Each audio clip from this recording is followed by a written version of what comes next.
Hello, that is Cat. Me and the cat have just watched Young Man's Fancy, which is one of those smaller, greater Twilight Zone episodes, I think. It stars Phyllis Thaxter as the new Mrs. Walker, and you might recognize her as Ma Kent from the 1978 Superman movie, or maybe not. I hadn't seen her when she was acting in her youth like this. I mean, in her youth, it's not even 20 years between this and Superman, but still.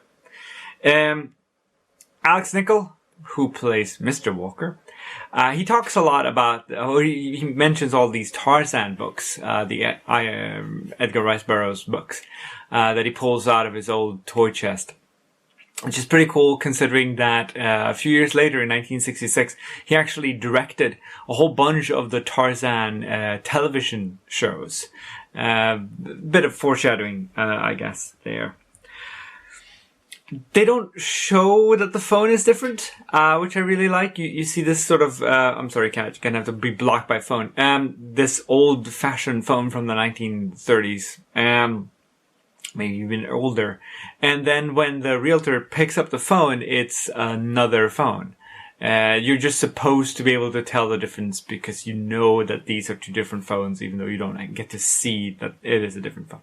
Because it's a different sort of handset. So, but I really like it. When she leaves, of course, she's on a set. It's just a picture outside of the garden. And she slams the door and the entire wall shakes. Because that's how sets work. You can't have a load-bearing wall with the weight of a house on top, and you just can't build it that way. So a lot of these sets have that problem, and you see that not just in the Twilight Zone, but in a lot of TV and movies too, where you slam a door and it shakes the entire wall.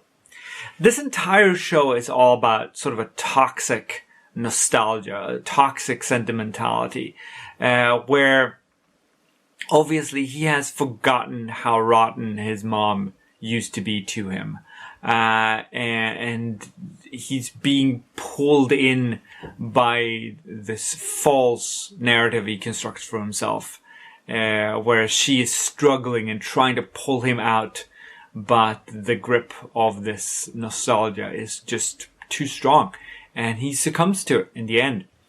And I can see how something like this, I mean, without the supernatural components, obviously, but you can see big changes in people's lives and how it affects them, and how they, rather than try to embrace those changes, will not just stop where they are, but actually retreat into an older, less capable version of the mindset that they have.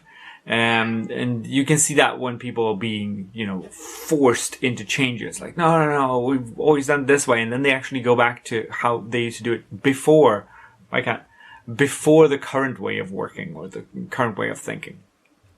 It's a really toxic trait. Beware. Next episode is actually episode 100. The grind is real. And it's not only written by Ray Bradbury, but it is actually the 100th episode. So, I'll see you for The Body Electric. Take care.